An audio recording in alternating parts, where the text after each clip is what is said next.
La parole est à monsieur Emmanuel Lacresse pour le groupe Renaissance. Merci Madame la Présidente. Ma question, j'y associe le député de Moselle, Belkir Belhaddad. Elle est adressée à Madame Prisca Thévenot qui a été accueillie à Nancy vendredi dernier avec Christophe Béchu et Roland Lescure pour le soutien apporté par ces trois ministres au site Novacarb ainsi qu'aux autres sites industriels qui exploitent le filon du sel dans l'agglomération de Nancy, et Pont-à-Mousson et SA qui, avec 3 millions d'euros, a été soutenu dans ses efforts de modernisation du raccordement.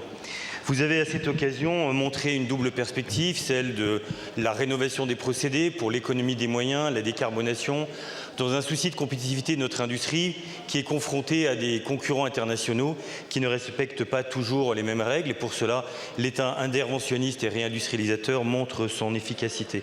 Vous avez poursuivi la journée par un débat avec les agriculteurs de Meurthe-et-Moselle qui a montré l'intérêt notamment que vous portez à l'élevage comme moyen d'entretenir les prés pour la qualité des captages qui sont ici essentiels aux agglomérations de Nancy et de Metz.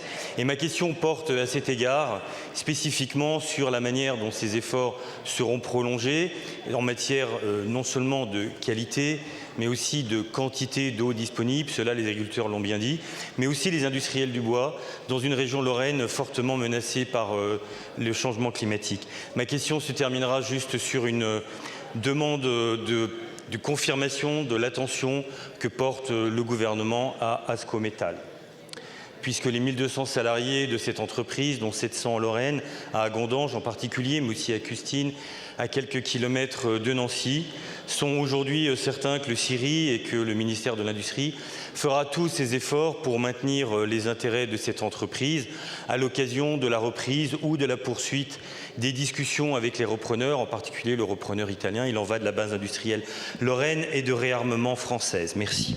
Merci beaucoup, mon cher collègue. Monsieur le député Lacresse, merci beaucoup pour votre question qui me permet de rappeler effectivement que la France a développé un modèle de politique de l'eau unique et inédit.